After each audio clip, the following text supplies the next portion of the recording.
Gaya ng sabi ko kanina, sa lahat ng aspeto ng buhay natin, kailangan balanse. Yin yang, ano. Yin yang, tama. Opo. Sabi nga ni Siddhartha Opo. Gautama, 'di ba, ni Buddha, 'pag ang sitar o yung gitara maluwag, hindi tutunog. 'Pag sobrang sikip, magi-snap. So, para tumunog ng maganda ang isang gitara, kailangan nasa middle way, Middle way. gitna, para tumunog ng maganda. So, mapapag-ibig, mapapagpapamilya, negosyo, desisyon sa buhay, kailangan yan in moderation. Kung ang bawat isa ma-realize lang o makamtan ang ganong antas ng pag-iisip na maabot nila yon na wala silang ibang kailangan kundi mabuhay lang ngayon. Opo. Hindi mo kasi alam kung anong mangyayari. Ang tao kasi takot sa uncertain, Opo. no? Takot tayo sa unknown. So, hindi natin alam kung ano yung nasa kabilang pintuan eh. Mm. Pero ganun ata ang oportunidad eh. Tahimik tayo ng 1 minuto. Opo. Sabihin ko doon sa kausap ko, empleyado, ganyan. Tahimik tayo.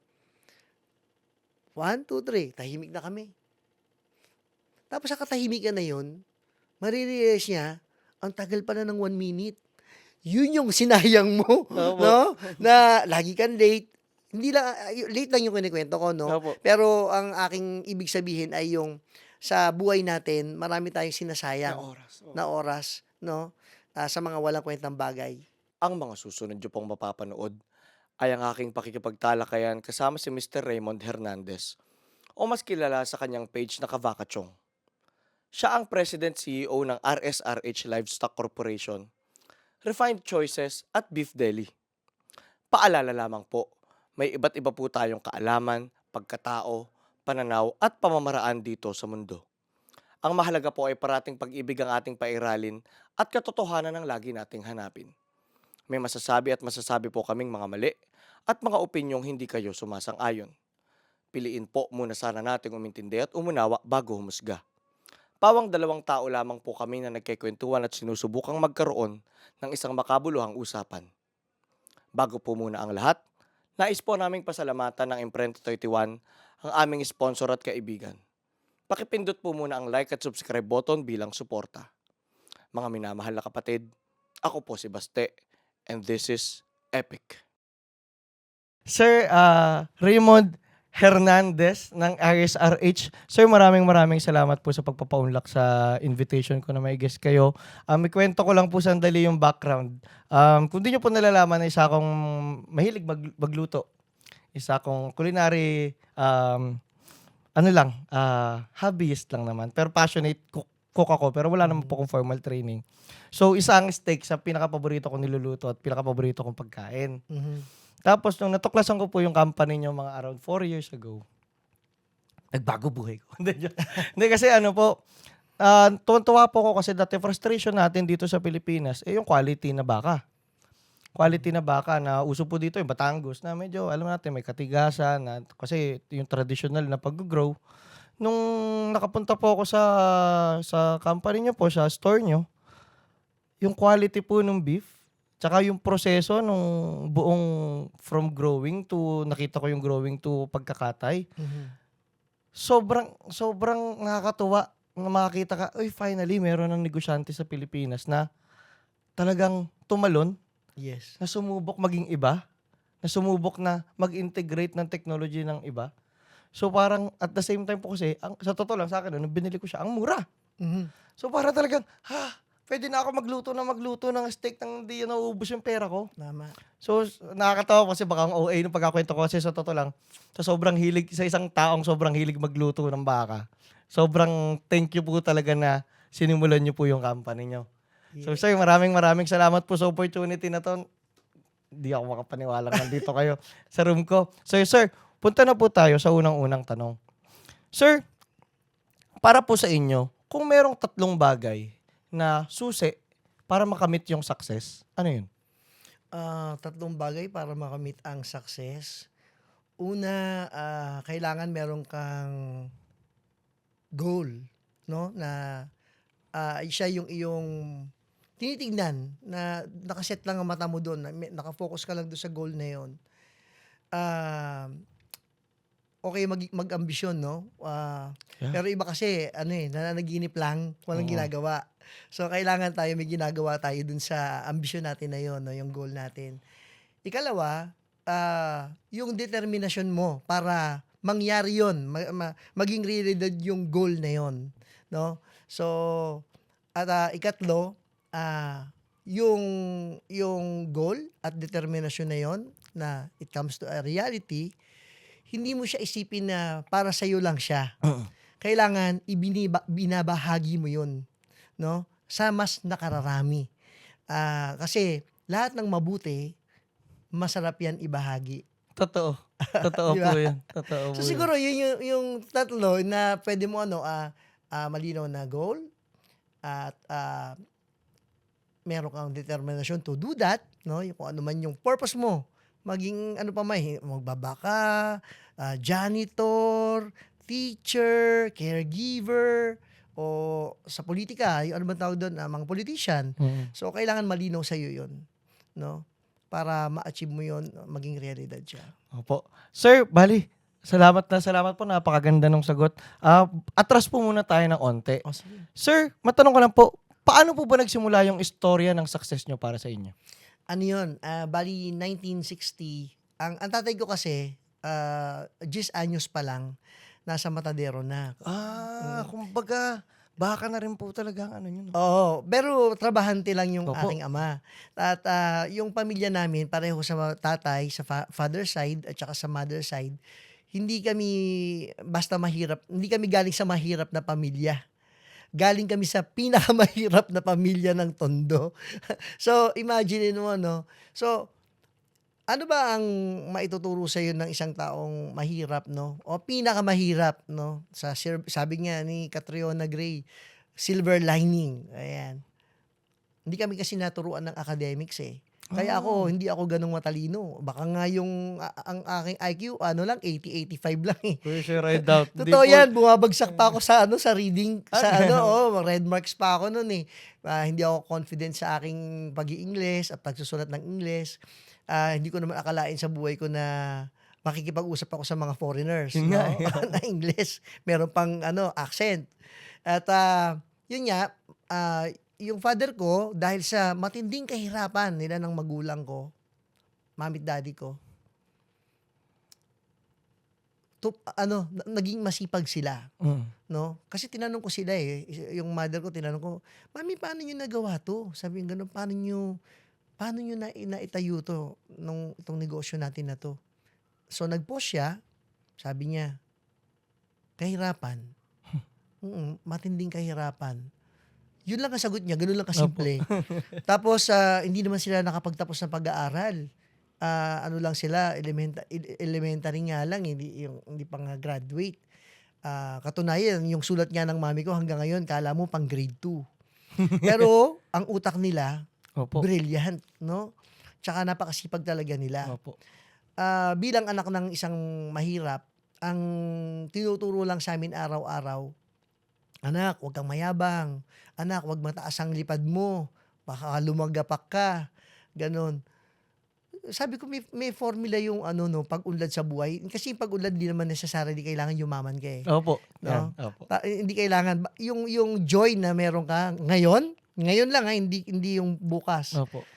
Sa tingin ko, mayaman at you will be considered as a rich man already. Magandang perspective doon, sir. Kasi yung wisdom, kailangan makamtan natin yun eh. Kasi biruin mo, no, tayo, ang dami nating hinahangad sa buhay. Nagpapakabagal tayo ng gusto. Hindi ba pwedeng gumawa ka lang ng masaya, no, sa lahat ng ginagawa mo, maging anak ka, maging magulang ka, maging manggagawa ka, o whatever. Gumawa ka lang, lagyan mo lang ng lakip na galak, no? Ang mga role na yon at yung mga gawa ng mga kamay na yon.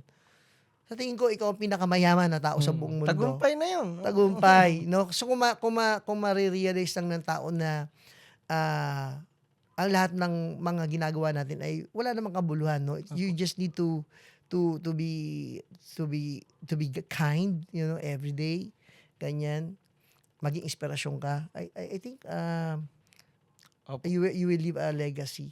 Pero mga panahon po na yun, nung kumbaga yung mga kinakatay po at saka yung mga negosyo nyo po nun sa ano po ba? Ano mga baka na po Baka ba lang, talaga? oh. Baka talaga. Ano lang ang Yung tatay mga ko, local beef pa lang po yun. yes, Opo. ang Batangas beef naman kasi maganda Opo. naman talaga yan.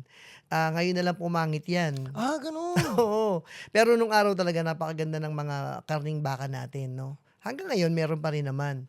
Kaya lang dahil yung mga ibang mga negosyante, ang hinahabol nila, they are profit driven. So Yun. gumagawa sila ng mga kung ano-ano na hindi maganda doon sa karne. So sa baka, buhay Opo. pa. So ang resulta hindi magandang karne.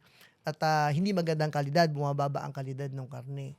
So tayo naman, gumagawa rin tayo ng mga countermeasures para mabuksan ang mga bagong mga negosyante, mga bagong henerasyon na, uy, ito meron pwede kang kung profit driven ka, hindi mo kailangan gawin 'yan, no? May paraan na mas maganda. At Opo. matutuwa ang consumer, babalikan at babalikan yung produkto mo. Yun din po kasi yung minsang misconception ng mga nagsisimulang negosyante pa na akala nila na yung diskarte tsaka yung kumbaga yung onting gulang na ay nakaisa ako, parang akala nila yun yung makakapagpayaman sa'yo. Pero sa totoo lang, pag ginawa mo yung work mo ng sobrang ganda at ng talagang ang inisip mo ay yung benefit ng mga consumers mo, talagang doon po darating na mas tatangkilikin ka ng tao, mas magiging successful ka. No? Totoo 'yun. Alam mo ba, sir, ang father ko, no, ang nanay ko kasi nagbebenta siya ng ng mga laman loob sa Asuncion Market. Ang tatay ko naman trabahante sa kanyang ninong. So ano 'yun? Siya ay isang butcher. Opo. Ang butcher nung araw hindi katulad ngayon. Very Opo. professional na mga butcher ngayon eh. Opo, Marami na dati yung matadero dyan sa Valenzuela, dati po. sa APDC. Opo. Oo, nung araw pag butcher ka, ikaw ang magkakatay, ikaw magpapainom ng baka, ikaw ang kukuha sa pier, Opo. no? Halos walang pahinga. Nakita ko yung tatay ko, talagang Opo. hindi nagpapahinga eh. Literal na yung gabi ginagawang araw. Napakahirap ng buhay namin, Oo, sobra. ganun nga po ang matadero. Ganun ang matadero. Ngayon, iba na eh. Arte-arte yan. Dati, meron ka lang good morning. Di ba? Good morning sa ulo. Tapos, nakahubad, Totoo. pokpok short. Opo, Ganun. Tapos nakabakya. Opo. Ngayon, mga naka-uniform na. May mga PPE ng mga butcher ngayon eh. Marami ng iba. Sa tingin ko, napakagaling ng mga butcher nung araw. Opo. Napaka-efficient nila. At isa ang tatay ko sa natitirang butcher sa Pilipinas. Ang tatay ko ay 80 na ngayon. So karamihan ng mga matansero, mga matador nung araw, ganador ay patay na. Opo. Karamihan. So mapalad ang kami na nandiyan pa yung father ko para gumabay sa amin. Opo. At kaya naman kami nakarating sa ganitong estado. Siguro dahil sa hindi siguro, pero dahil sa mabuting pangalan, Opo. no, na ginawa ng magulang namin na, anak, wag kang, pag nanghiram ka ng pera, isusoli mo, Opo. no? Pag yung pinagkatiwalaan ka ng tao, gawin mo maayos yung trabaho mo. So, yun ang ginawa ng mga magulang ko hanggang sa nagkaroon kami ng break, 1990s. Pumunta ang father ko sa Bukidnon, pinakita ng may-ari yung mga baka. Kasi kilala ang father ko sa pangalan na Batang. Oo, Opo. Batang, ganyan. Kasi Batanggenyo kami. So, kaya mo bang i-market to? Yung ganon. So, that was way back 90s, early 90s sa Del Monte, Philippines. Opo. So, ayun, nag-ano kami, sabi niya, kaya mo ba to? Itong nakikita mo itong mga baka na to sa feedlot? Kaya mo i-market? Palibasa ang tatay ko bugoy. Opo. Sabi niya, kaya ko po, sir. So, parang dun na, yung dahil sa pangyayaring yun, natuto kaming mag-trade ng baka, no? Hindi lang yung kinakatay namin na ilan lang nung araw. At, ayun, hanggang sa isang baka, nag-profit, 2 baka, nag-profit, 3 baka, dumami siya. Opo. Ay, sir, maano ko lang, na may singit ko lang, natuwa ako yung sinabi nyo, yung papa nyo na, bakit yung term na bugoy? Pero yung kumbaga yung bagay na, kahit hindi ka sigurado, kahit hindi mo naman talaga sigurado kung handa ka, pero yung, pag may opportunity, yung sige, kakayanin ko. Yes. Game yan. Risk taker. Napaka-importante nun sa lahat ng gusto mo yung mapala, di ba? Oo, Parang oo, totoo yun. Totoo kailangan yun. matuto ka rin talagang tumalon. Yun nga yung tumalon ng walang parachute. Yung Totoo yun, totoo yun. Ay, hindi mo kasi alam kung anong mangyayari. Ang tao kasi takot sa uncertain. Opo. No, takot tayo sa unknown. So, hindi natin alam kung ano yung nasa kabilang pintuan eh. Mm. Pero ganun ata ang oportunidad eh.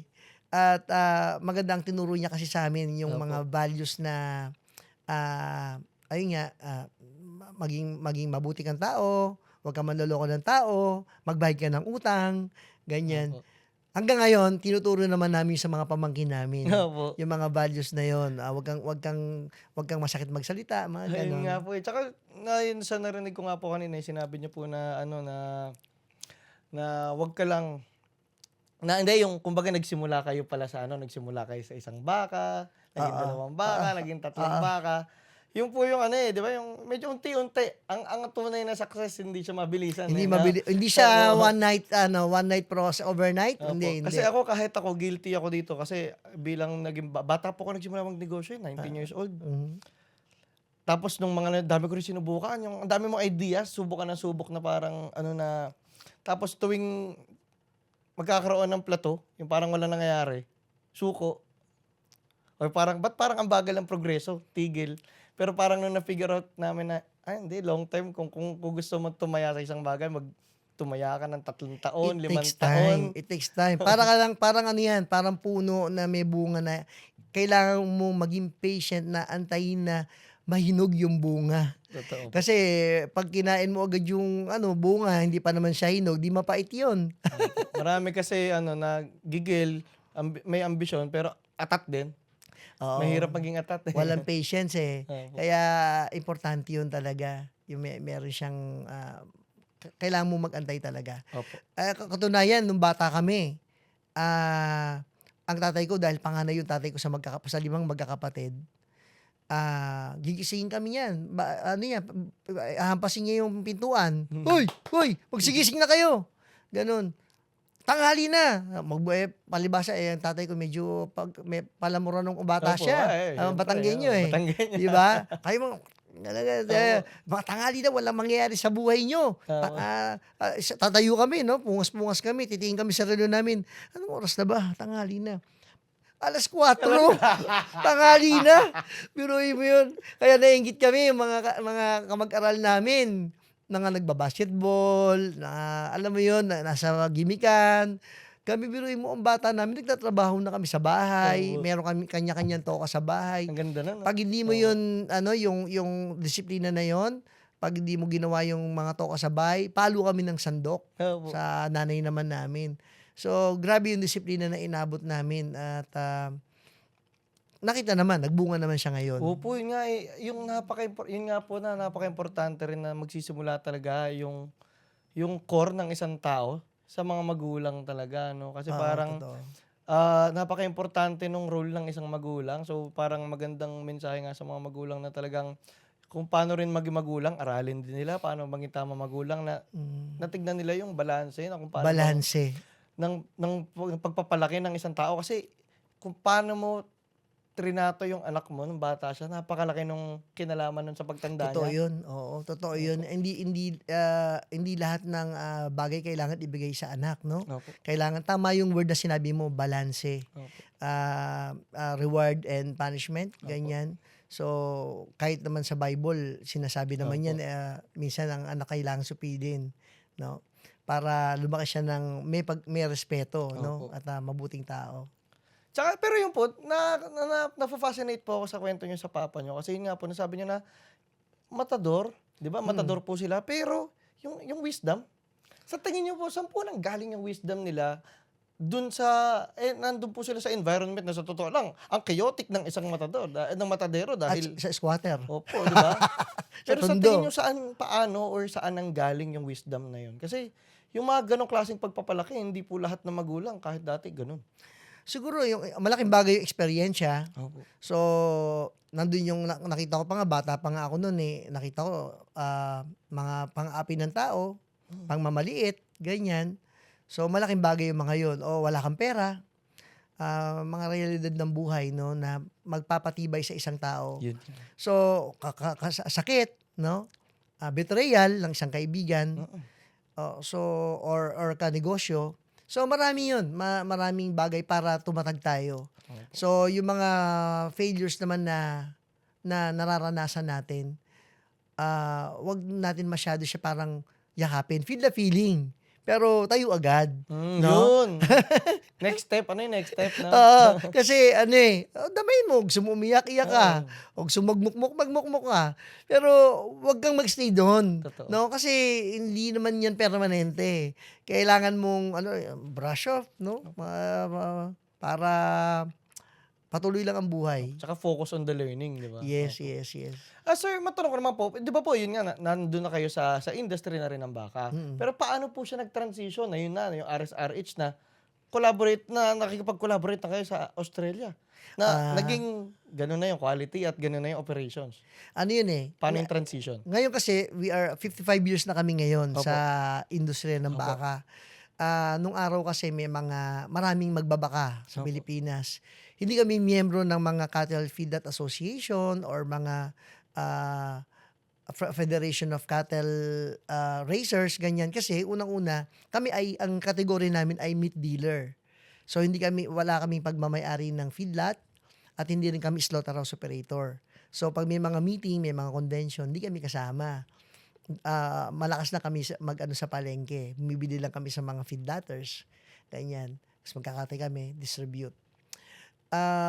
Taong 1996, Opo. nagkaroon ng Asian crisis. So nag-devaluate ang peso dollar. Bumagsak, no? Bumagsak ang ekonomiya. At yung mga may-ari ng feedlot, lahat sila unti-unti nagsara. Opo. At napakahirap kasi ng sa atin kasi hindi masyadong nasusuportahan ng agrikultura eh. Yun po. Yun nga po. Na nakakalungkot. At kumbaga masyadong maraming mga importation, no? Ayun na kasi ngayon, ayun na siguro ang trend. So kailangan Opo. meron tayong gawin, no? Kailangan sumabay. So kailangan mo sumabay. So nawala lahat halos ng mga feedlotters sa Pilipinas. Kami na lang ang natira. At dahil wala na kaming makunang baka, Opo. kung ako matatandaan ko, 24 anyos ako noon. At yung kuya ko, na si Richard, ay siya ang Chief Operations Officer. 27 years old lang siya. Nag-import kami. Nangutang ako sa bangko. Opo. Yaman rin lamang na eloquent ako magsalita. Opo. Ganyan. Ako yung nakikipag-usap. Ang Opo. kuya ko naman ang sa operations. So, ganung kabata ang isip Opo. namin. Business-minded na kami. Opo. Tapos ang una naming nung 1990s na yon, small boat. Opo. Kumuha kami ng small boat. Pag sinabi mo small boat, siguro mga nasa 1,000 heads yun mahigit. Ganun po. Ganyan. So wala kaming kaalam-alam sa... Pero laking risk nun. Oo, wala kaming pera na yun nung araw eh. Oo. Wala kaming kaalam-alam sa sa pag-farm. Sa madaling salita, dahil wala kang alam, bata ka, lulukohin ka, no? Opo, yun. So, nagkalugi-lugi kami, ganyan. Ganun pa man, mabait ang Panginoon sa amin eh. Lagi kaming ginagabayan. At binibigay niya sa amin ang mga tamang tao, no? Kasi kaming pamilya, pag meron kaming mga nais gawin, ang ginagawa namin as a family, dinudulog namin ang plano namin sa Panginoon. No? Dapat. Inasabi namin, parang sumbungan, no? Doon kami nagre-report. Magugulat na lang kami, pinapadala niya ang mga tamang tao sa tamang oras, sa tamang panahon. Totoo yun, sir. Ganun yun. Para bang pagka yung tawag ko dyan, yung pakikinig ba yung pakikinig sa bulong ni God o sa bulong ni universe na parang pag sinusunod mo siya, parang i-align niya lahat ng bagay Oo, para eh. mangyari yun. Kasi ang tao, madalas madaldal tayo masyado eh. Mahilig tayo magsalita. Pero sabi nga ni Saint Benedict, silence is the first language of love. No? So makinig. Makinig. Oo. Ang ganda. At mga tao ngayon parang ayaw na makinig, gusto magsalita. Oo po. So parang si God nga, parang lagi siya may binibigay na, para sa akin, ito kahit itong ginagawa po namin, para sa akin, binulong ng Diyos to na Oo. podcast ka. Parang Maganda, Oo. marami ka natutulungan. So, ang nun, dahil sa importation na yon, nakakita kami ng ano, nung nagkaroon kami kasi ng conflict dito sa Manila. Dati nagkakati kami sa Vitas, Opo. sa Tondo. Oh. So, sabi namin, nagkaroon ng conflict doon, yung sa lupa doon. So, napunta kami sa Marilao, Bulacan. So, ang kuya ko, mga ilang taon na yun, lumipas. Ang Marilao nung araw, talahib lang eh. Opo. So, nagtayo kami ng maliit na slaughterhouse doon. Na umupa lang kami, no? At patuloy nagkatay kami doon. Syempre, hindi naman amin yung lupa. Yung control, Opo. hindi mo magawa yung gusto mong gawin kasi hindi naman sa'yo yung lupa, no? So, limited lang ang kaya mong gawin. Hanggang sa umutang kami sa bangko, bumili kami ng lupa, at gusto rin namin magpatayo ng slaughterhouse na maliit lang. Maliit lang talaga. Nung tinatayo na yung slaughterhouse sa Marilao, Bulacan, nagulat kami. Kasi nakaganon yung kuya ko, nakamangha siya, nakaganon siya. Sabi niya, ang laki naman itong slaughterhouse na to. Ang nasa isip ko lang, maliit lang. Ganon. Kaya ba natin tong paandarin, Raymond? Sabi nga ng kuya ko. Kaya. Kasi, hindi naman bibigay sa atin ng Diyos yan kung di kaya. No? Lakas ang loob na naman. No? Lakas ang loob na naman. At yung slaughterhouse na yon, alam mo, wala kaming mga umuulan noon, umuulan. Ang panahon ay madilim, umuulan. Meron lang kaming twig, yung twig. Umuulan. Naglalagay lang kami ng linya. Ito, ganito kalawak ang ating kill floor. Opo. Lagyan mo ng straw, yung plastic straw. Sabi niya, ilang metro yan? Wag tayong magtanungan sa metro, pareho tayong hindi marunong. Lagyan mo ng bato, no? Sabi ng kuya ko sa akin, lagyan mo ng bato, tapos lagyan mo ng straw.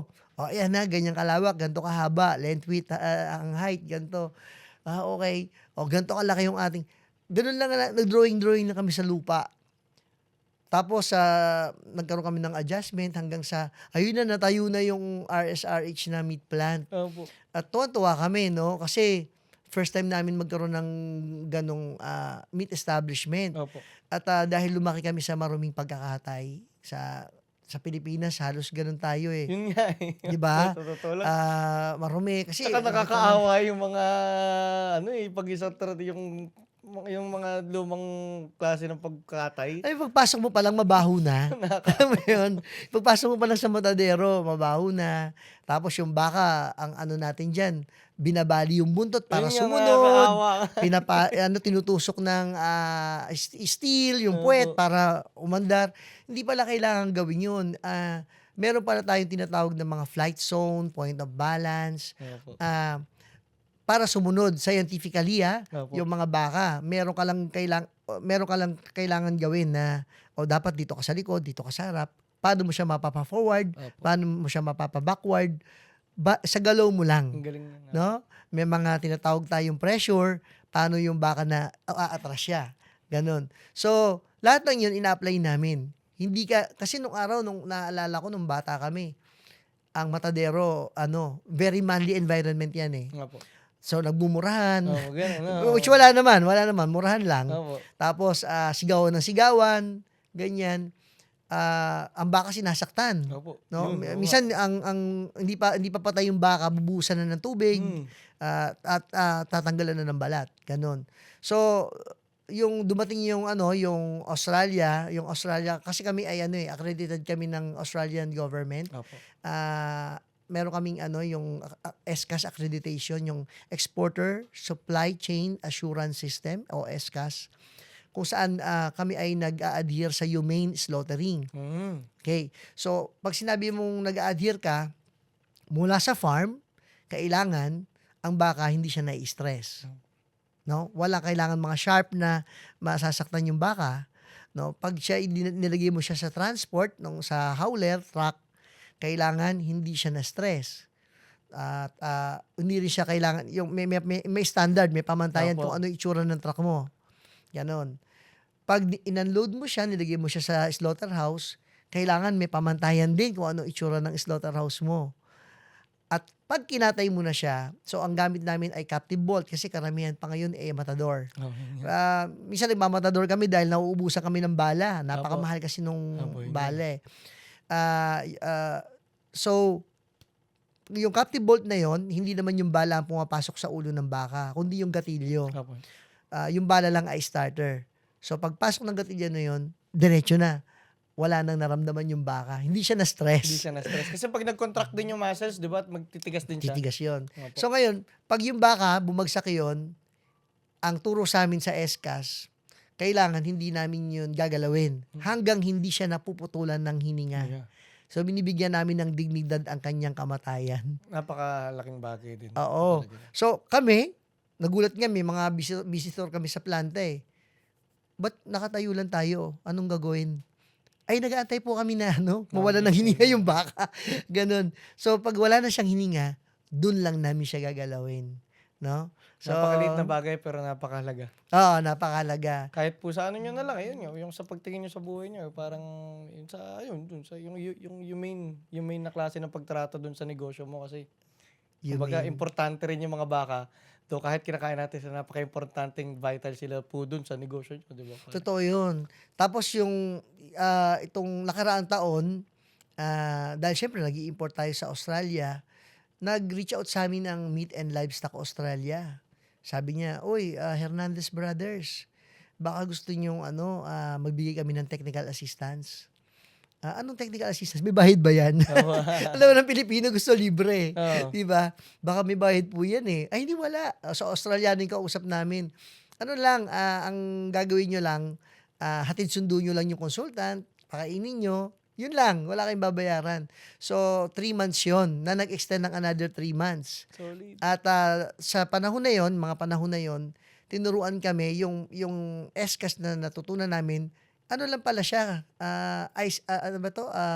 Tip of the iceberg. Tip of the iceberg. Oo. Nung una, medyo hesitant yung brother ko na, totoo ba yan? Kasi ang tagal ko ng butcher, bata pa lang ako eh. Tapos sinuturuan nyo na naman kami ng meat science na para magkaroon ng eating quality o mapaganda yung karne na ang gagawin mo lang susunod ka lang sa mga pamantayan na ituturo nila. Aba, sa totoo nga, nagulat kami. So, mula ulit sa farm, kailangan hindi siya na-stress. So, meron kami mga graph na tinitignan. Yung graph na tinitignan namin, tapos alam mo ba nung nagkaroon ng traffic sa Marilao dahil nasira yung bridge? Hindi ko po. Nasira yung bridge ng Marilao. Lumabas sa graph namin na na-stress yung baka namin sa traffic. So may measure nyo yung stress level. Na-measure namin yung stress level. Tao nga, walang ganun eh, no? Ayun. Grabe. Tapos, pagdating ng planta namin, sa slaughterhouse, so magre-ration, tapos kakatayin namin yon. Pagkatay na yon, may-measure pa namin yung stress level nun sa kanyang mga pH level. No? For 6 hours. Walang gagawa nun. Bakit? Speed is yung time is money eh. 'Di ba? Pero pinuin mo, ikaw na negosyante, magmo-monitor ka ng 6 hours ng pH level para makita mo lang kung malambot ang karne ng baka mo. Kaya yung mga steak namin, gumawa kami bukod sa RSRH Livestock Corporation na registered name namin, gumawa kami ng brand. Kasi hindi mo naman pwedeng sabihin sa tao, RSRH, ano yun? So gumawa kami ng Refined Selection brand, di ba? Refined Selections Beef Shop. So, pag nakakain yung tao ng Refined Selections, may recall. Ay, malambot yung baka nito Australian beef. Di ba? Ayun. So, papaigtingin namin yan sa mga susunod na taon talaga. So, i-apply yung mga meat science, ina-apply na namin ngayon, pero mas pagagandahin pa namin yung packaging yan, mag-automate kami. Ako, lalo pang sasarap. Lalong sasarap yan, ganyan. Ang goal din namin kasi, ang descriptor namin is Refined Selections, Beef Shop, fresh, flavorful, affordable. Bakit fresh? Kasi siya hindi months frozen. Yun. Fresh frozen siya. Kinatay namin na yan. Ngayon namin kinatay yan. Blinas-freeze yan. No? Kaya fresh frozen. At yung mga juices niyan intact. Flavorful. Bakit? Kasi bagong katay eh. Di ba? At makikita mo yung baka mapula talaga, Mapula. maganda. Oo, malarosas. Lang freezer burn. Oo. Tapos flavorful and affordable. Kasi Yun yung pinaka-importante. pinaka-importante. Alam mo sa totoo lang ang daming nagkalat na affordable na mga produkto, no? Opo, opo. Hindi lang karne. Pero tingnan mo yung Quality. yung quality, Totoo po. no? Siguro naman tayo we are willing to pay Opo. more for the quality. Pero ito yung refined selections na beef. Quality siya at the same time Mura din, affordable opo. siya. Opo, may share ko lang kasi diba parang itong medyo simula ata ng pandemic, yung nauso pa yung mga Brazilian beef, tapos yung order pa ako yung tig 5 piraso. Tigas-tigas eh. Talaga. Opo, pero yung sa RHL ka sabi ko, iba talaga. Ngayon yung quality. dahil sa meat science, kasi kailan lang kami, last year lang kami nagsimula ng meat science eh. So, ngayon, mapagmamalaki namin yung baka namin. Kasi, nung araw, pag katay lang kami. So ibig sabihin po dati, yung mga na-order kong mga beef nung around 3 years ago, 4 years ago. Iba pa yun. Hindi pa yun, wala Pero pa. maganda na, di ba? Oo. Oo. Pero ngayon, itong last year, 2024, mas iba na yung baka yun. Iba na yun. Kasi marami na kaming mga ini-introduce na bago. Di ba? Tapos, kasi nagkaroon kami ng restaurant eh. Opo, yun nga, yung beef deli. No, beef deli. Ano yan eh, bali pinanganak yan ng pandemic dahil Opo. naboboring kami. Ang kalaban mo lang, mga nanay sa Facebook. Yun nga. Ang gagaling ng mga nanay ha.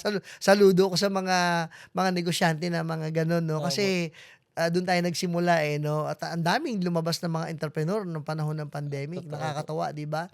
At ayun din ang nagbigay ng pagkakataon sa amin para tulungan ang community dahil napilitan kaming ibenta ang mga baka namin sa planta at cost. Walang tubo. Para makatulong kasi meron food security nung pandemic, di ba? Totoo. So, niris namin bilang pamilya. So, ako presidente and CEO, pero naging cashier ako. Yung kuya ko, vice president, si chief operation, naging tigahiwa. Opo. Ang mga pamangkin ko, tigalagay ng mga bata, 10 years old lang, tigalagay ng alcohol sa kamay. Ganyan, ng mga mamimili. Actually, sa totoo lang nga po, no, kahit sa refined selections, pagka Pasko po, family affair yung Family, oo. Kasi magkakapatid mga si Sir ano po yung lagi ko Michael. nakikita. Opo, si Sir Michael yung lagi ko nakikita. Lagi po siya nandun eh. Kaya nga po bilib-bilib ako sabi, grabe sila may-ari nito pero lagi silang nandito. No? Oo. Yung mga pamangkin ko, lahat sila, I'm so proud kasi ilang taon lang yun, 21. Actually, nung bata pa eh. Pero mga professional butchers. Kahit babae, nagde-debone. Oh. Oo. So, inahayaan namin silang mag-train kahit na ang gaganda ng kutis plus nagkakaroon ng sugat-sugat. Kasi para malaman nila yung hirap ng manggagawa. Kailangan nilang maunawaan, maintindihan gaano kahirap bilang manggagawa. Para pag naging ka na, leader ka na, no? Dumating na ang panahon mo, hindi ka utos ng utos. Hindi ka sigaw na sigaw. No? Yung mga tipong ego tripper. Napaka-importante po nung inuin mo rin yung posisyon mo na talaga na parang, yes, nasa taas ako pero hindi dahil entitled ako, kundi dahil talagang dinaanan ko lahat. Dinaanan mo lahat. Ayun, kailangan dumaan ka sa prep, grade 1, grade 2, ganyan. Tapos, pag marunong ka na, dun mo alamin kung saan ang forte mo. No, ito magaling to sa ganitong department o dito. Pero pag negosyante ka, kailangan sa bugang utak mo, alam mo lahat eh. Ayun nga po eh. Kasi pagka negosyante ka, lahat. Lalo na pag sa simula. Totoo. Lahat ng rules, ikaw ang Pero hanggang ngayon, Brad, hanggang ngayon, kahit ganitong suot ko or nagmamapa ako ng beef shop. Opo. May add ko lang po sa totoo lang, si Sir Raymond po, sobrang down to earth. Like, kumbaga kanina po na nakausap ko, naka-alphard. Pero napaka-humble. Yung kahit yung sapatos, ayaw niya pang ipasok yung sapatos dito. Sobrang hindi po kayo. Papakita ko ba yung ko? Papakita ko. Si Sir Raymond po, sobrang hindi siya out of touch. As in, sobrang relatable niya. Sobrang parang tropa mo lang. Parang tropa. Sobrang nakakatuwa po. Wala naman ako mapagmamalaki. Kung tutuusin, kung ano man ang meron kami na material, steward lang naman tayo, no? Steward lang tayo sa ano man. Lahat ng ito, wala. Damit, alahas, pera, lahat naman wala yan. hindi natin alam, o paglabas ko dito sa studio mo, o may mangyari sa akin, goodbye, 'di ba? So wala tayong mapagmamalaki. Kaya nagtataka rin ako, bakit ang tao masyadong gahaman sa mga kapangyarihan, titulo, gano'n, at kung ano pa man, no, na mga nabubulok at lumilipas. Na kung tutuusin, kung iyong iisipin ng malalim, wala naman siyang kabuluhan, Totoo. no? Lahat, kahit ano naman kasi mawawala at mawawala rin lahat. Mawawala at mawawala. Kaya nga gaya ng sabi ko, ang meron ka lang ngayon ay yung ngayon lang. Totoo. 'Di ba? Be present talaga. No? Present lang. Opo. Ang dami-daming plano masyado. Okay magplano pero alam mo 'yon, dapat realistic 'yan kasi you never know, 'di ba? Lahat naman ng Opo. pinaghirapan natin sa ibang tao mapupunta 'yan. Opo. Sir, ito po, pagdating dun sa ano kasi, yun po, kumbaga napaka-importante nga po sabi niyo kanina may ambisyon ka rin. Yes. Pero at the same time, napaka-importante rin na marunong ka makontento. Paano niyo po nakukuha yung balanse nun? Yung balanse na 'yon, actually gaya ng sabi ko kanina, sa lahat ng aspeto ng buhay natin kailangan balanse. Yin yang. Ano? Yin yang, tama. Sabi nga ni Gautama, Siddhartha Opo. Gautama, 'di ba, ni Buddha, ah, pag ang sitar o yung gitara maluwag, hindi tutunog. Pag sobrang sikip, magi-snap. So para tumunog ng maganda ang isang gitara, kailangan nasa middle way, Middle way. gitna, para tumunog ng maganda.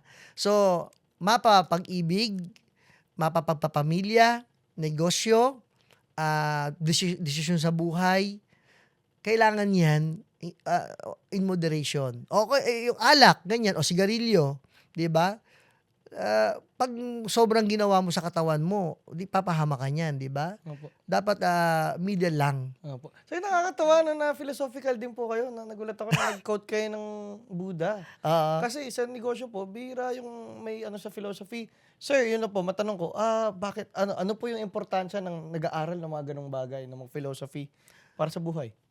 Ah, ako'y 24 years old noon. Opo. Pumasok ako bilang aspirant monk, Benedictine monk, Oh! sa Balay-Balay Bukidnon. Opo. Pero aspirant lang, ha? Opo. Pero sumobrang, masasabi ko na, lumabas kasi ako doon 1 year and how many months lang ako doon. So, sa maikling panahon na yon, hindi ko man natapos hindi man ako ascend sa another formation. Pero, maganda yung pagkakaluto sa akin na tinuro sa akin ng buhay doon. At sabi ko, naku, parang hindi ko ata kayang mag-chant everyday ng Gregorian chant. Opo. Ayun nga. Kasi 7 beses kami nagpe-pray na gigising ka ng 3:00 ng madaling araw, 3:30, nagcha-chant ka na ng pinagdadasal na namin ng mundo, no? Opo, ganun. Mga salmo, kinakanta na namin. 7:00. At sa daldal ko ba, Opo. natuto ko manahimik. So, ayun, siguro naging grounded ang aking feet. Opo. At hindi ko naman alam na inihahanda ako noon sa isang malaking responsibilidad. Hindi ko alam yon kasi bata pa ako noon . Opo. At sa tingin ko, nung mga panahon na yon, sa feeling ko nag-iinarte lang ako sa buhay . Ang galing Kasi nun. yung hinahanap mo yung sarili mo, no? Opo, ayun. Kaya yung mga kabataan ngayon na, asan ba ako? Normal lang yun. Huwag sila matakot. Kasi ngayon, 50 anyos na ako. So, nakita mo na yung layunin mo yung purpose mo, yung mission mo. So, it takes time. So, hindi mo alam yung mga maganda o pangit na nangyari sa buhay natin. Sabi nga ni Santa Teresa de Lisieux, everything is grace. Opo. So, okay lang yan. No, yung ito yung nangyari sa akin, nabigo ako, hinaras ako, ganyan. Okay lang yan. Kasi, pinapalabas yung best version of ourselves. So, syempre, wala namang television dun sa monasteryo. Opo. Ang dyaryo namin, bago umabot sa bundok, luma na. Lima na. Diba? Lumang balita. Oo, radyo bawal kasi nga silence Opo. nga kami. Pero ang dami ko natutunan doon at yung pagiging payak na buhay, kung ano lang yung kailangan ko. At yung essential sa kasi minsan nakaupo ako eh. Opo. May kasama akong matanda, 80 years old mahigit na. Feeling ko mga nasa 82 siya noon. No, ako 24. So, ang matanda, puting-puti ang buhok niya. Dalawa lang kami sa pantry. Nakatingin kami sa, mga damuhan ba? Ganyan. Sabi ko, Mami, sabi ko, 24 years old lang ako noon ha. Mami, ano bang, ang essential sa buhay? Kasi tinatanong mo kanina, no? Sabi niya, tumingin siya sa malayo. Tapos, nagbuntong hininga. Ang essential sa buhay, sabi niya, una, ang relasyon mo sa Diyos. Ikalawa, ang relasyon mo sa sarili mo. Ikatlo, ang relasyon mo sa significant other at mga mahal mo sa buhay, no? Ang ikaapat, ang relasyon mo sa kapwa-tao. Yun. So, komunidad, di ba? Sa tingin ko, sa mga yon wala na. Tapos ako nag-isip ako. Kasi, siyempre, 24 years old ako, mayabang ako noon. Yung Opo. gusto mo, ang dami mong ambisyon, di ba? Iba yung gigil din ng ganong edad eh. Oo. Entitled ka pa. Gusto mo, manager ka na agad. Oo. Gusto mo, yung pakitang gilas ka na pag ganong Opo. edad eh. Sabi ko, sa sarili ko, bakit ko kailangan antayin ang sarili ko 82 anyos, no? Kung pwede ko nang gawin ang mga sinasabi ni Mami ngayon. Bakit ko antayin ang sarili kong malaman ng ito lang pala yung importante sa buhay? Yung i-cultivate, no? Pagyamanin natin yung mga relasyon na to na pwede kong gawin ngayon na. Totoo yun. Ang ganda po nun. Di ba? Yung integration ba ng spiritual journey mo na sa totoo lang, yun nga po na sa akin kasi 'di ba minsan po sa spirituality na minsan lumalalim ang tao.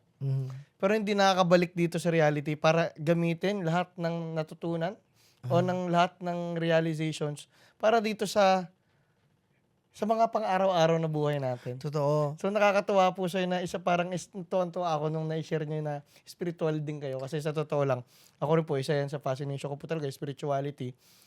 At yung mga idol ko rin po mga negosyante, kahit sila Steve Jobs, mga spiritual din po siya. Si Steve Jobs, sinubukan din po maging monghe, ganun.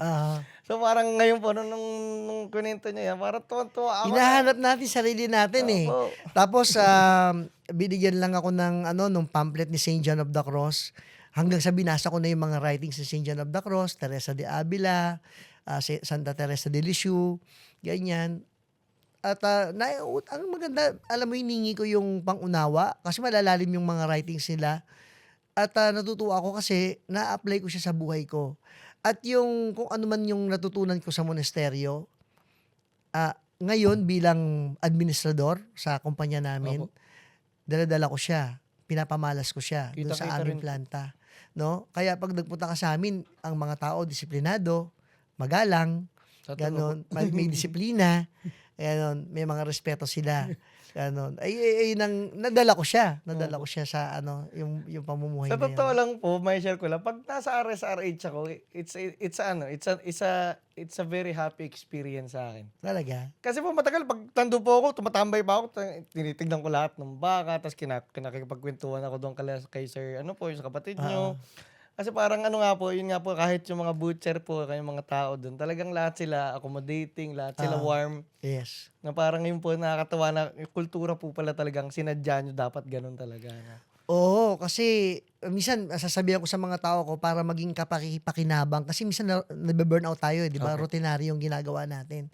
Sa monasteryo nga, kami habang nagpupupo kami, nagmamap kami ng ang tawag doon, nagmamap kami ng floor, linis, nagbubungkal kami ng lupa, ganyan.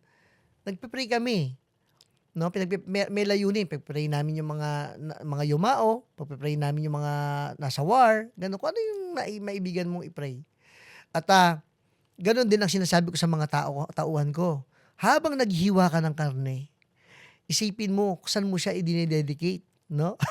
So, ganun, may layunin na ngayon yung trabaho mo. Hindi ka lang basta naghiwa ng karne. Lord, para to sa mga yumao, yung ko, may sakripisyo. O yung mga nanay, yung mga katulong, o kaya nanay sa bahay. Habang naglalaba ka, para mas kapakipakinabang ang iyong ginagawa, may purpose. Lord, habang naglalaba ako, pwede ba pakisama na yung mga kasalanan ng mga magulang kong mga ng api nung araw, no? Ganyan, o yung mga ginawa ng ancestor ko.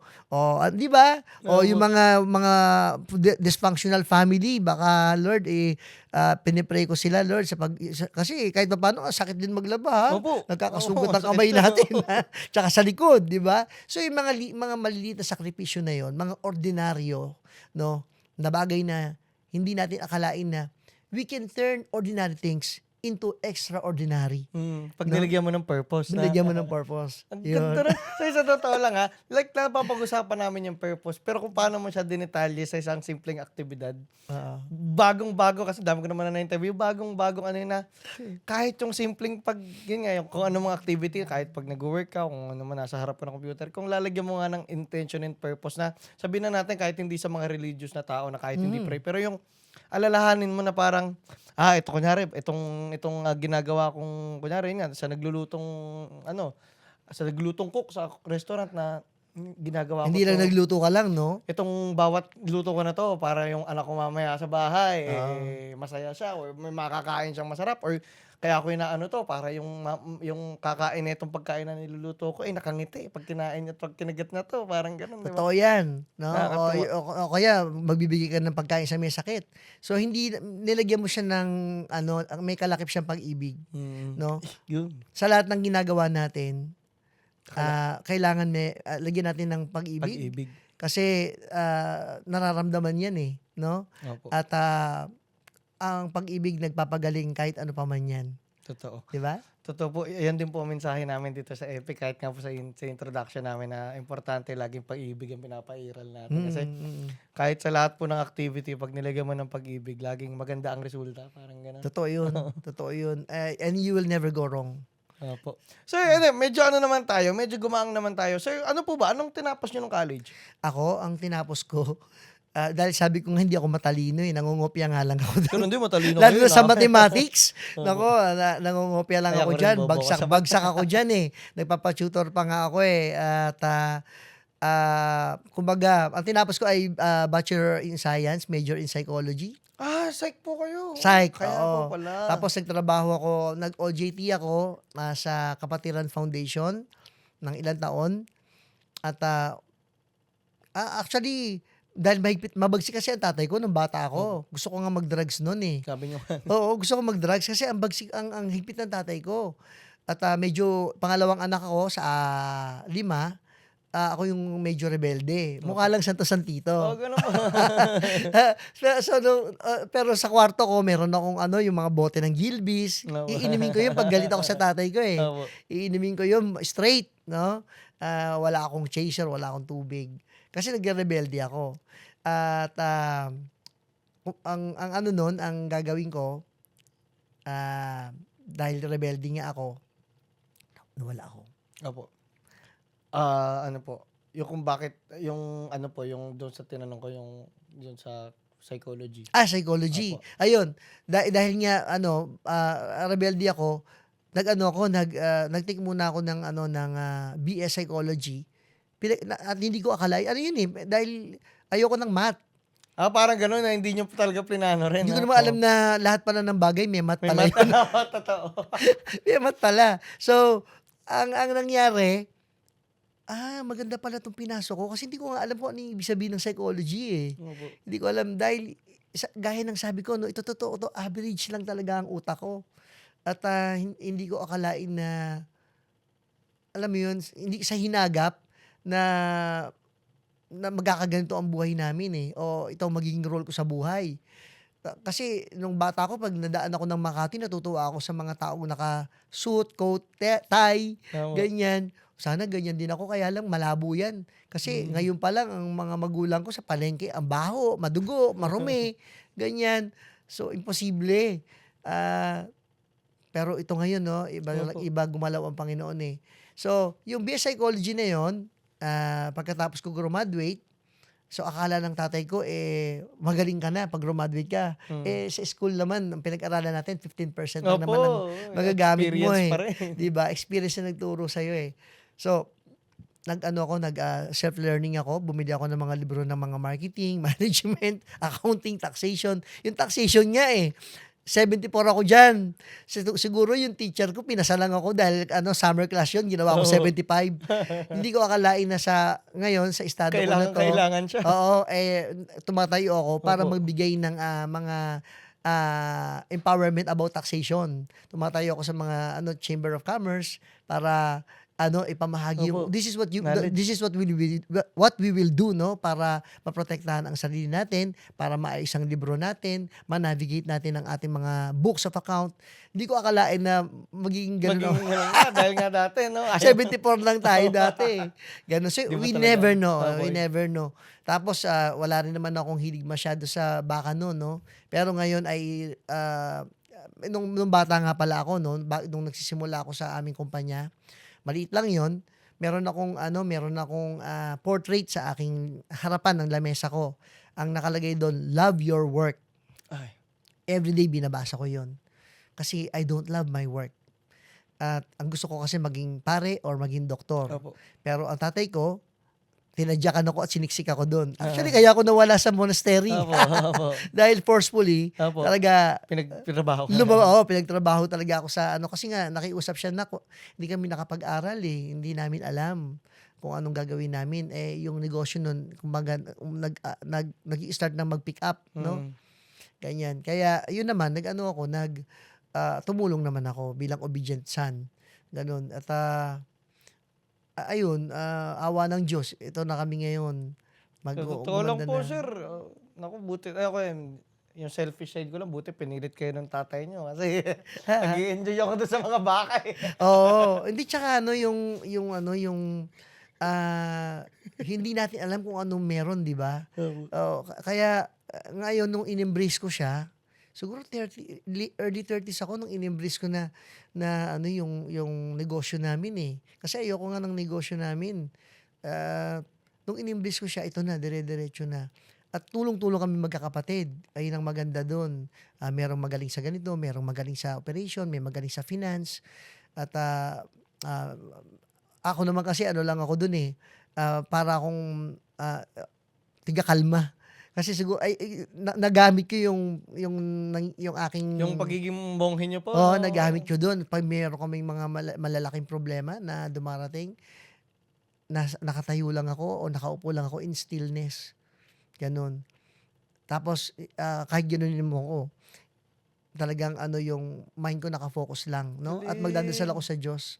Ang una kong takbuhan, Diyos. Diyos Ganyan, muna, no? magsusumbong ako. Kumbaga, ang tunay na CEO po talaga ng Aris-Arich ng Diyos naman. Yes, no? May natanong ka kanina Opo. yung paano mo nagagawang balanse, Ayun. 'di ba?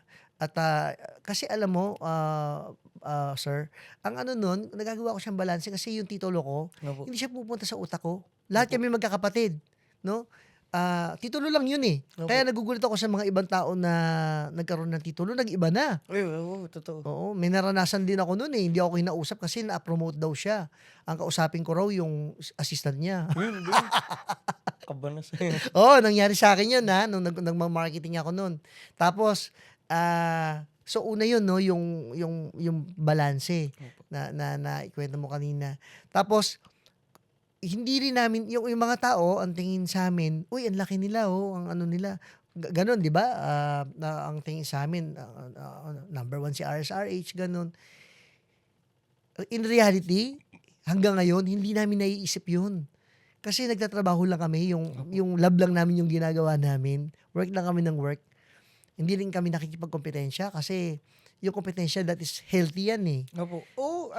Kahit sa economy po, yung perfect competition, napaka-importante Diba? nun sa economy. Yun. Opo. So, ano lang kami, kung yung ibang tao, laging tinitignan kung anong mga nangyayari sa amin, okay lang. Walang problema, di magsawa ka, di ba? Opo. Kung yan ang feel mo Opo. Pero kami, masaya lang kaming ginagawa namin yung, alam mo yun, yung sabi ko nga, steward tayo Opo. di ba?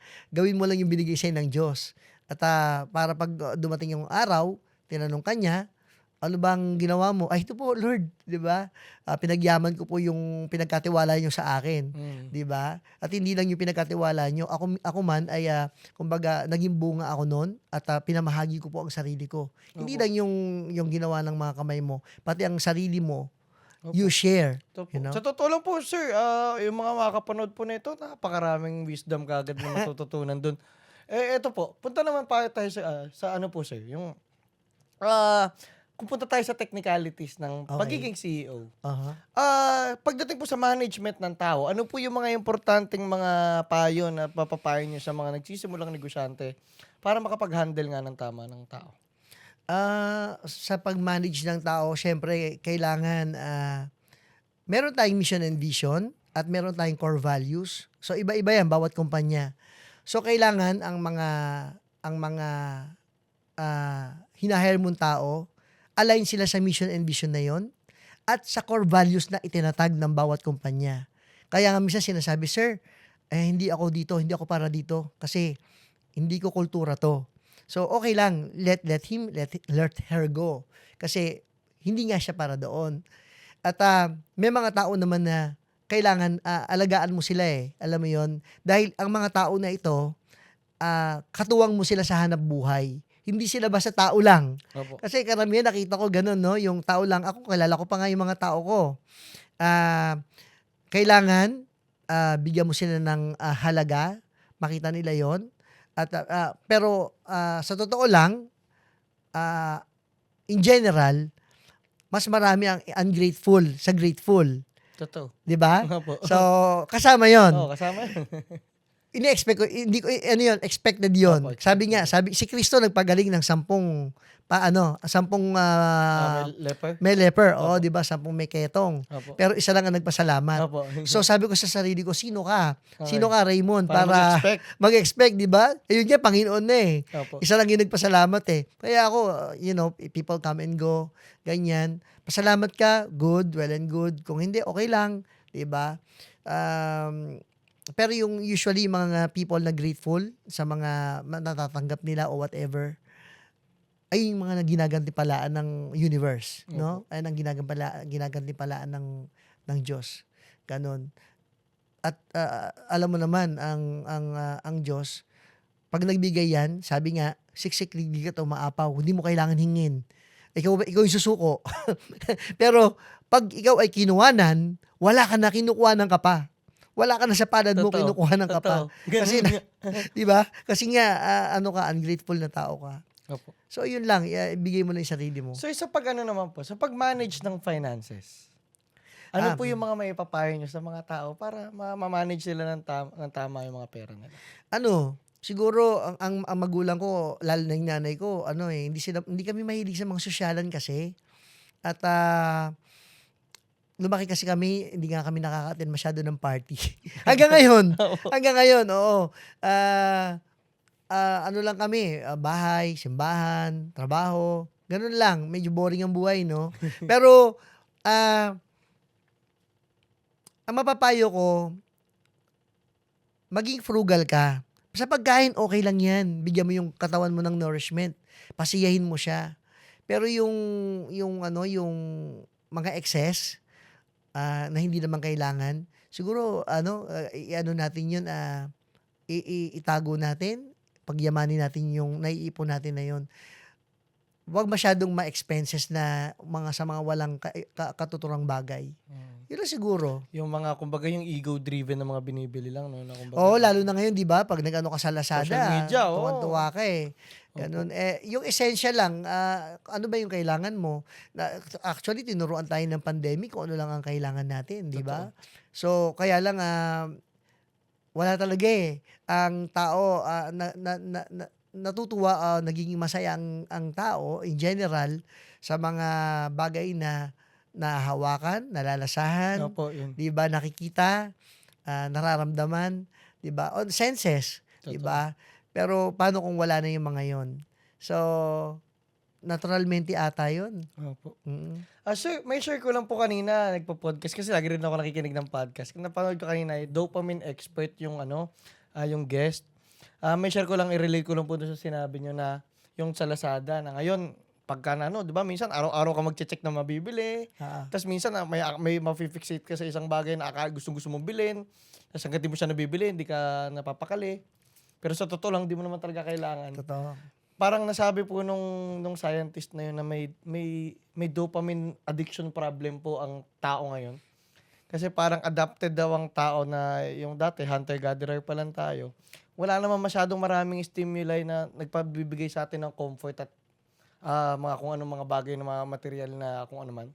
So hindi sana yung brain natin na laging nabibigyan ng pleasure o laging nabibigyan ng comfort o laging nabibigyan ng ganyan.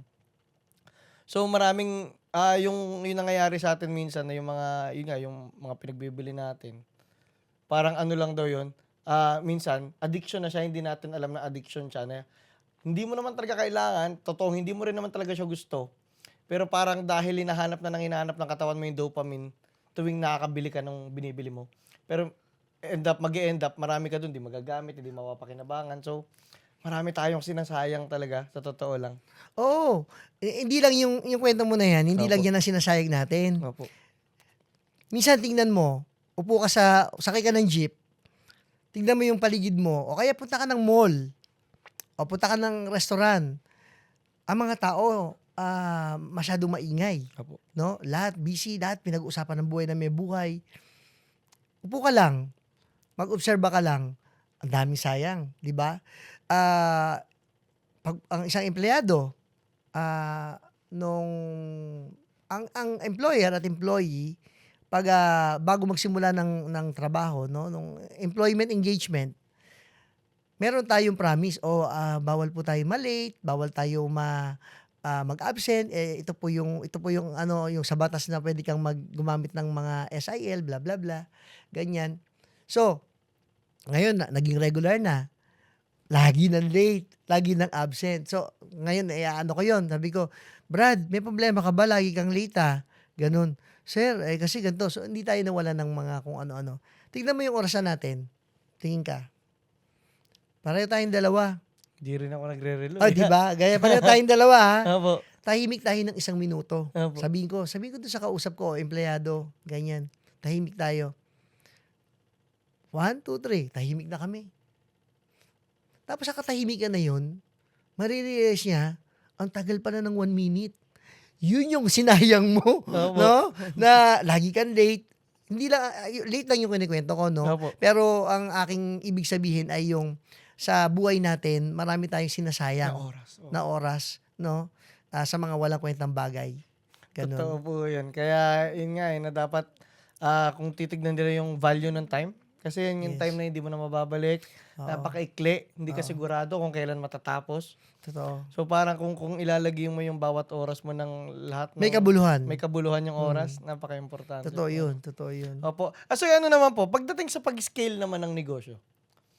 Kasi ano po kumbaga dati nga po sabi niyo nagsimula kayo ng maliit na operations tapos unti-unti lumaki. Pero paano po yung mga strategies na maganda para mag-scale ang negosyo? Para mag-scale ang negosyo, mag-build ka ng magandang pangalan. Magbayad ng utang on time. 'Di ba? At wag magmadali. Yun. One at a time. Opo. One at a time. Para kung may mangyari man, alam mo yun, hindi bigla yung pagkawasak mo o pagkabagsak mo. Kasi kailangan maging expert ka dun sa isang bagay 'Di ba? One at a time. Ganon. Gaya ng nasabi ko nung una sa ni-interview mo ko, no? Hayaan mo ang panahon ang maghinog sa iyo, no? Magugulat ka na lang, scale up ka na. Kami nga ganun din. Hindi namin akalain na na magagawa namin 'tong magkakapatid Nagulat din lang kami. Opo. Tsaka nakakatuwa sa'yo na yun nga kayong magkapatid, intact na intact pa rin kayo sa negosyo nyo. The same time na kahit nung kausap ko si Sir, kayo kagad ang binanggit, tapos kayo, lagi niyo po binabanggit yung kapatid nyo ngayon. Sobrang natutuwa ako. One thing naiinggit kasi sa totoo lang, kami ng kuya ko minsan, nagkakaroon ng problema sa negosyo. Dati rin, magsama kami sa negosyo ng kuya ko. Ako naman nangyari sa akin parang di ata tayo ubrang magkanegosyo ng dalawa. Ano lagi kami nag-aaway. So parang nakakatuwa po. Kami nag-aaway din. Opo. Matitindi rin yung mga away namin. Kumbaga nagkaroon lang kami ng realization na, oy, sandali, tumatanda na tayo. So, hanggang ngayon, pag meron kami mga argument, iniisip namin na sandali lang, wag tayo mag-usap ng parang magkapatid lang. Kailangan mag-usap tayo bilang intelihenteng tao. ito yung problema. Kasi minsan pag galit ka na, sumisigaw na yung isa o ano, ganyan. Kasi isa naman, ako walk out naman. Opo. Ganon. So, papaalalahanan ko yung brother ko, usap Opo. tayo, ganito lang. Total, ako naman yung nakababatang kapatid mo, makikinig naman ako sa'yo. No?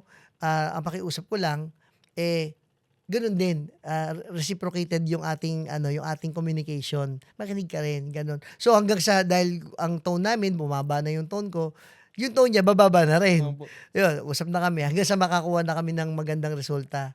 Opo. Ganyan na solusyon sa problema o whatever. Nakakatuwa, sir, no? Gamit na gamit niyo yung pagiging monghe niyo sa ano. No? Gamit na gamit. Oo. Kasi yun nga ako sa totoo lang bilang isang feeling ko may ADHD ako. Parang medyo hyper ako so minsan pag emotion parang sobrang ano ko na napaka-importante nga ng stillness talaga. Napaka-importante ng silence, napaka-importante ng Totoo, kasi nakita mo yung sun, di ba? Opo. Pag yung sun, hinalo mo, lagi naman nasa Facebook to. Opo. Pag hinalo mo yung sand, hindi mo naman nakikita yan eh. Murky. Opo. Pero, let it still for a while. Settle. At makikita mo yung reflection mo, malinaw. At malinaw yung tubig. Ganun lang naman din yung natin, yung ating kaibuturan. No? Yung Opo. inner recesses of our soul. Pag tayo ay kalmado, nakakapag-isip tayo ng malinaw. Opo. Nagagawa natin yung mga bagay ng tama. Opo. Sir, ito, big question. Lagi ko pong tinatanong sa mga guests ko to. Sir, para po sa inyo, what is the meaning of life? The meaning of life? The meaning of life is, sabi sa akin ito ay galing kay St. John of the Cross. Opo. For you to arrive at everything, desire to possess nothing. Detachment. Buddha rin, no? Yeah. Pero sa Catholic perspective, Opo. si St. John of the Cross. Ang galing. Opo. Oo. Na tinanggap ang kanyang teaching ng Buddhism. Opo. So, binigay sa akin ng aking superior nung ako'y nasa monastery, yung salita na yon ni St. John of the Cross na yon. So, for you to arrive at everything, desire to possess nothing, no dash thing. Desire to possess no things. At dahil doon, you are free. Walang nakatanikala sa'yo. Ang ganda na, no? Kasi minsan nga po yung mga desires natin, yung nagiging tanikala natin. Kasi, yun po, ito rin, isa sa mensahe ko po lagi dito sa podcast, yung tinatawag ko na true will. Na ang true will po natin, hindi siya bastang wish, hindi siya basta want, hindi siya basta desire. Will siya na parang siya yung sinasabi ng kaibuturan ng kaluluwa mo at siya rin yung sinasabi ng Diyos na dapat mong gawin. Na pagka lagi mong inalign yung mga ginagawa mo sa will mo, meaning yung will mo at will ni God, dapat pareho yun. Lagi maganda ang kapupuntahan or hindi ka mapapariwara.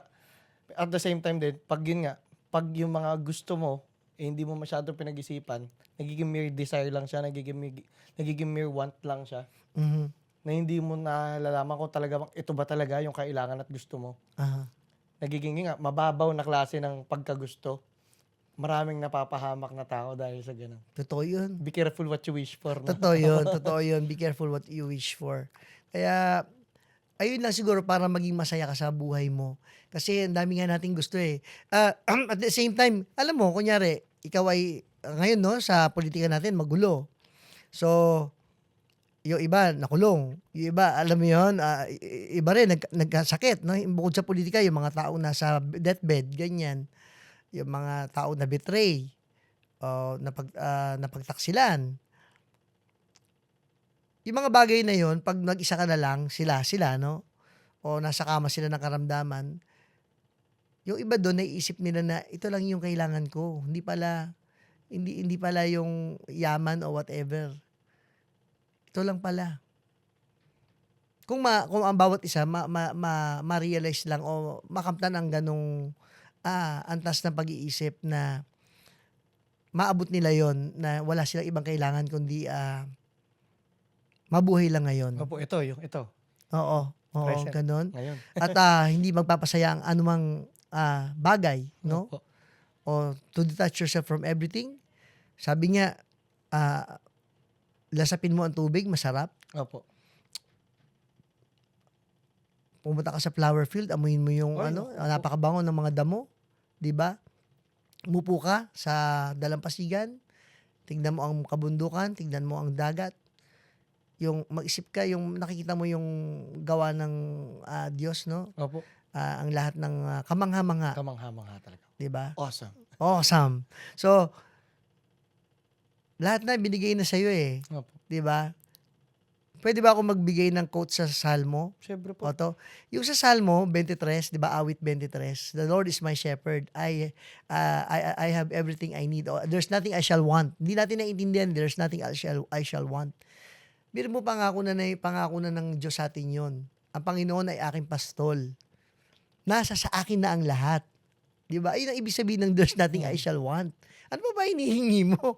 'Di ba? Malaking bahay, pera, kayamanan, kapangyarihan. My God, kung malalaman lang natin na we already have everything. Yung iba naman, ay, sinasabi mo, imposible yan. Ito, hanggang ngayon, mahirap pa rin ako. Kasi, wala yung tunay na yung kapayapaan sa puso mo eh. Totoo. Kaya mo nasasabi yan. Hindi ka kontento. Opo, yun. Ganon. Tsaka parang yun din, kasi kung hindi ka rin nag-grow, ibig sabihin, hindi mo rin dinidil inward yung mga problema mo. Napakalaking bagay din na hindi ibig sabihin na nag-grow ka kasi as a person ay laging puro ambisyon, puro gigil, puro hustle. Or like minsan may mga issues ka na kailangan i-deal mo sa sarili mo para makakawala ka dun sa current situation mo. Totoo. Ang sabi ni Santa Teresa de Avila, for you to arrive at for you to arrive yung yung awareness, yung power, Opo. kailangan kailangan ma-arrive mo yung sarili mo. Ano ba nakalimutan ko eh. Opo.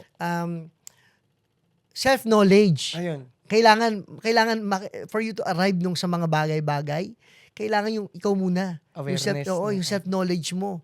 Kailangan makilala mo muna. Alam mo, pag kapangyarihan ang makilala mo ang sarili mo, ang iyong strength, ang iyong weaknesses lalo na. Opo. Kasi yung weaknesses natin ay ang gamit ng kalaban. Yung weaknesses natin, kasama natin yan hanggang sa kamatayan. Totoo. Hindi mo pwedeng, alis ka nga dyan. Mm. Hindi pwede yun. Alam mo, what we can do, ay kaibiganin lang natin yung mga weaknesses na yan for them to tame. Mm. Kaya nga may mga triggers tayo eh, di ba? Pag may sinabi sa atin yung isang bagay, nagagalit tayo agad, nagre-react tayo agad. Yun yung mga weaknesses natin, shadows natin, na hindi naman mawawala yan. Carl Jung yun, sir.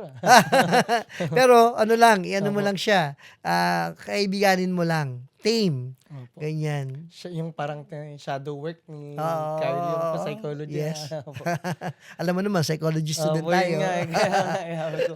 Nakakatuwa nga, sir, na natutuwa ako kasi ako sa totoo lang, mga Kala mo baka lang ha? Opo, yun nga, na ang fascination ko po rin talaga, psychology, philosophy, and at the same time, hilig ko rin po ang business talaga. Nakakatawa ako na, kasi po ako ngayon, dahil syempre po, starting pa lang din naman yung mga ginagawa. Syempre, nasa fight pa ng, yun nga po, uncertainty, na may napapala na ba kami, mapapala ba ako? Nakakatawa po na parang, may nakikita po akong similarity ko sa inyo na parang, Talaga. at the same time, parang yung tiwala ba na, ay, si sir, kinaya yan. Feeling ko, kakayanin Yes. ko rin. Importante yan. Importante ang word na I can, Opo, you can. O kung kaya ko, kaya mo rin. totoo. No? Iba-iba lang yan. Pero, totoo, kaya mo. Totoo yan. Opo, nakakalakas ng loob. Kasi po, di ba, kunyari, pag sa ibang tao, yung mga smart shaming, yung mga mahilig sa philosophy, mahilig sa psychology, parang, Huwag mong hayaan yung ibang tao ang magbigay ng limitation sa'yo. O kaya yung mga caregivers natin sa school, pag sinabi mong caregiver, teachers, whatever, na ito lang ang kaya mo. O yung magulang natin, no, Opo. caregivers yan. Tanga ka, bobo ka. Ayan, o. Huwag mong hayaan yun, no. Kumbaga yung kailangan makawala na sa mga tanikala na yun. Opo, Yung mga childhood woundedness na yan. totoo. Tsaka yung babalik po doon sa sinabi niyo na pagkilala mo kasi sarili mo at alam mo yung strengths and weaknesses mo, mas malalaman mo kung ano yung dapat mong gawin dito sa mundo. Yes. At pag ginawa mo yung gagawin mo sa mundo, parang hindi naman imposibleng hindi ka i-rewardan ni God o ni universe na parang imposibleng wala kang mapala. Parang ganun. Mhm. Pero importante yung alam mo nga yung kilala mo yung sarili mo, talento mo, Kasi hindi mo na kailangan mag-wonder pa kung anong kailangan mong gawin pagkakilala mo yung sarili mo. Totoo yun, totoo yun. Hindi mo kailangan mag-explain, hindi mo kailangan mag-show off, di ba? Opo. Mamahalin ka ng tao kung sino ka talaga, yung core. Ayun naman ang gusto ng tao eh. Opo. Sir, ano lang, mga konting light questions lang before natin tapusin. Sir, ano po yung mga bagay naman na ini-enjoy nyo outside business? Ini-enjoy ko. Ngayon sa 50 anyos, may Opo. mga kaibigan ako mga mas bata sa akin, Opo, mga opo. mga 24 years old, 25 years Parang old. mentorship po, ganun. Hindi eh. Hindi ako nagpakilala na ano na ako eh, Opo. na 50 years old ako eh. Opo. Lately lang nila nalaman kasi nagrenta kami ng something, kailangan Opo. ibigay yung ID. Pare, tanda ka na pala. Ganon. So, outside ng negosyo, minsan nagkakasama ko sila sa free diving. Opo. Yun, nag-free mga, diving po. tapos natutuwa ako sa mga kabataan na yon. Kasi usually at the age of 24, naglalandi pa yan eh. Opo. Pero sila, may mga asawa sila. Pero Opo. love nila yung mga partners Opo. nila. Kaya ako naman nag-observe lang ako. Ganun. At kumbaga, usually malalakas mga uminom pa yan, di ba? Opo. Pero nagulat ako, mga disiplinado sila ha. Opo. So, sabi ko pare, alas 8 tulog na ako, 8:30 nasa kama na ako. Ay, KJ mo naman, ganun. Pero ang aga rin nagsitulog, mga ano rin. Kaya yun, ang ini-enjoy ko ngayon. Tapos, nag-archery din ako. Archery, wow. Oo. Pero huminto ako ngayon dahil nagkaroon ako ng trigger finger at saka injury sa elbow ko. Opo. So, ngayon ang ginagawa ko is more on free dive at saka Free dive. meditation. Meditation yan din po. Sir, ano nga po, ayan, magandang mapag-usapan. Ano po ba yung importansya ng meditation? Kasi sa akin po, isa sa pinaka-nakakatulong sa akin yan. Isa sa mga pinaka-importanting bagay na kailangan mong gawin sa araw-araw. Ano po yung importansya niya? Unang-una, health benefit. Opo. Siyempre, kumakalma lahat ng muscle mo. So, ayun, una, importante, ang kanyang maganda ang benepisyo niya sa health. Opo. Ikalawa, meron kang clear thought, no? Yung mind mo is clear. Ikatlo, you connect to your divine self. Yan, divine self. Yeah. 'Di ba? You go to the center. Ganun. At you can do everything dun sa yung alam mo yun, yung sabi mong I can, you can. Opo, yun. Dun mo minamanifest yun eh. Totoo lang 'Di po. ba?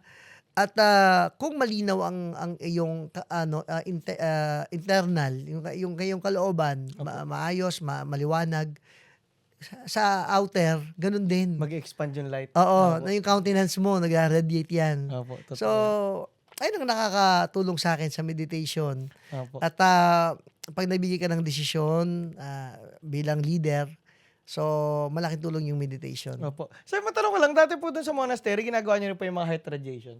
Ano? Yung mga heart radiation. Heart? Yung heart meditation. Yung mga yung mga parang nag-visualize ka na may ilaw yung puso mo, tapos ini-expand mo sa universe, sa tao, sa community. May ginagawa niyo rin po yung mga ganun. So far, wala namang sa amin tinuturong ganon Okay, opo. sa monastery. You just keep quiet. At marami kasing tao na quiet sila, Opo. pero maingay sila sa loob.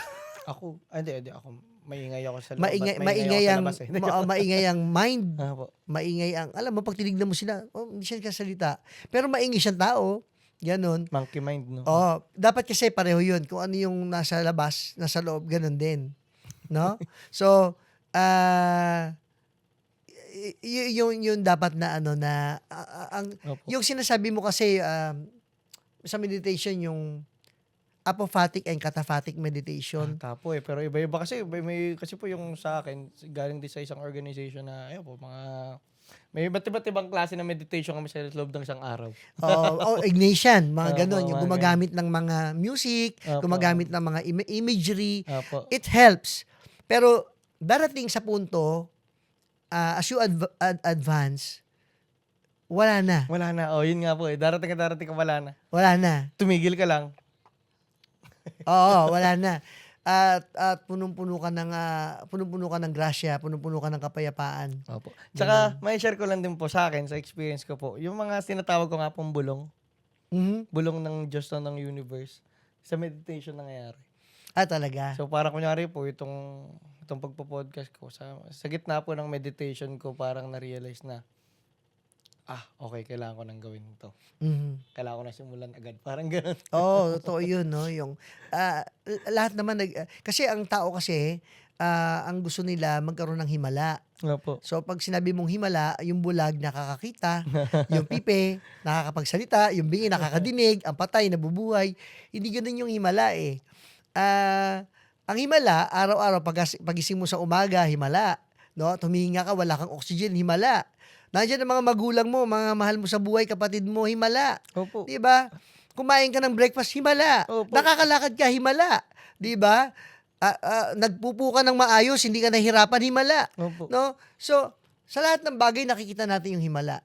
Sa mga puno, paglabas natin, makikita ang galing, ang ganda, Opo. 'di ba? O, biruin mo, ilan ba ang tao na nag-struggle na kailangan ng oxygen? Opo. O, ilan ang taong gusto maglakad pero hindi sila makapaglakad kasi may mga virus sila, meron silang, ano ba 'to, mga Alzheimer disease o whatever, 'di ba?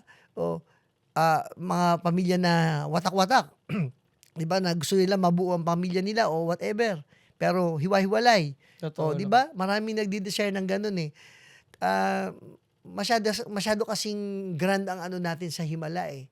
Kahit nga sa tuyong dahon 'pag nakita mo, eh, napakaganda, Oo, ganda. 'no? Salita, Nagsasalita sa'yo ang Diyos sa mga gano'n bagay. Opo. So, sa lahat ng bagay makikita mo 'yan, Opo. ang Yun din po himala yung ng sinasabi Diyos. ko, na parang 'pag nilagay mo yung attention mo sa mga bagay, makikita mo na lahat divine. At hindi lang sa mga gano'ng bagay, kahit sa mga worst na bagay na nangyayari sa buhay Oo. natin. Yung pangit, 'no? Ano rin 'yun, 'no? Opo. Grasya rin 'yun, Yun para lang po talaga, na ako rin po, parang lahat naman ng pangit na nangyari may magandang naidulot din. tama, oo. Meron akong kanta na sa ano, naalala ko, yung, ah, ano ba yun, yung, kasi dati nasa church ako, yung ano yun, Jesus makes things beautiful, gano'n. Jesus makes beautiful things of my life, mga gano'n, di ba? So, He always makes things beautiful sa ating buhay, Opo. kahit anong mangyari. Opo. Sir, ano po? Second to the last question. Alright. Ano po, kung meron naman kayong 3 rules to live to live a good life. Ano po yun? 3 rules to live a good life.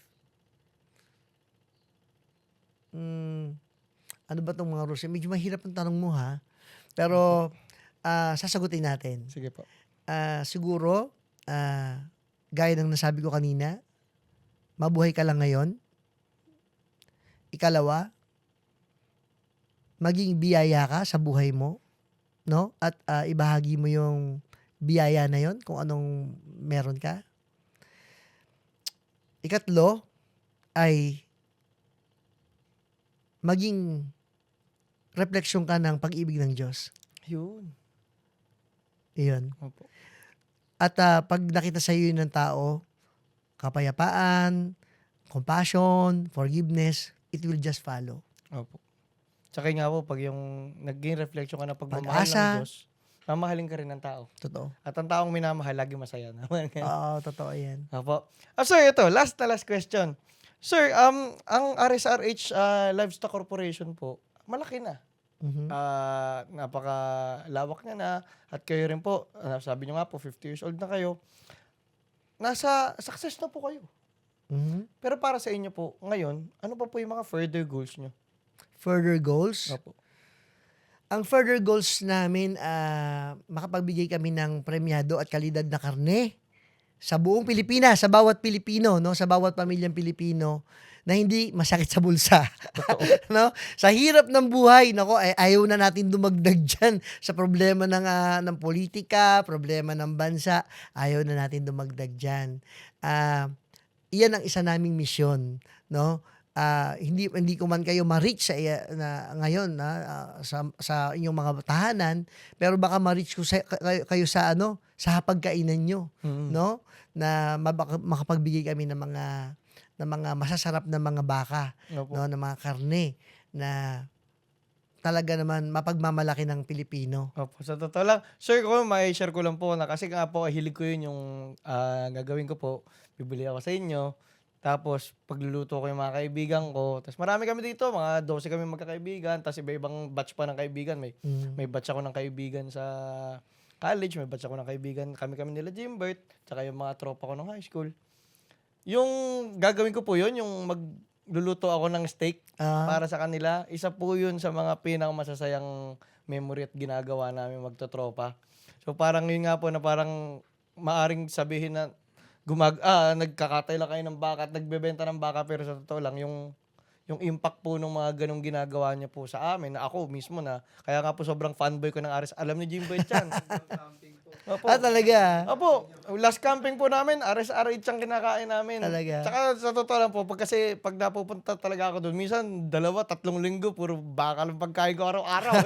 Protein, carnivore. Opo, kaya Carnivore talaga ako diet. mahilig po. Hindi naman po carnivore, pero baka po, mahilig talaga ako sa karne sobra. Kaya Talaga. so maraming salamat po sa opportunity na to. Napakarami po namin Karangalan ko po natutunan. ang ma-interview nyo, sir. Opo. No, at nakilala ko kayo. So may bagong kaibigan na naman ako. Nako, sir, maraming salamat. Nakakatawa po marinig. At saka, ano po, tawag dito, gusto ko lang maraming salamat din po talaga na yung sa tulong na ginagawa niyo po sa Pilipinas.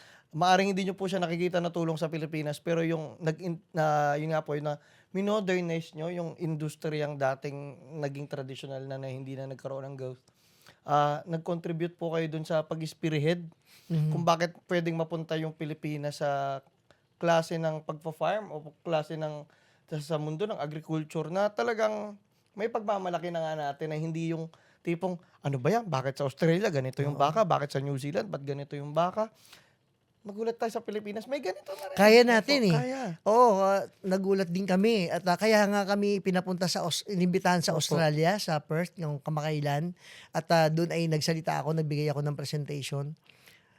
At dumalo kami sa mga butchery shop. Yung ginagawa nilang advance, ginagawa na natin Opo. dito sa RSRH. World class. Sa totoo lang, world Oo, class sabi po ko, talaga. nagulat ako Tapos natuwa kami dahil nung nandun ako sa premier conference na yon ng mga exporter, mga live cattle exporter, malalaking exporter ito, no? Hindi ko na kailangan magpakilala. Opo. Nakilala ng RSRH at hindi ko na nga naramdaman na dala ko ang RSRH eh.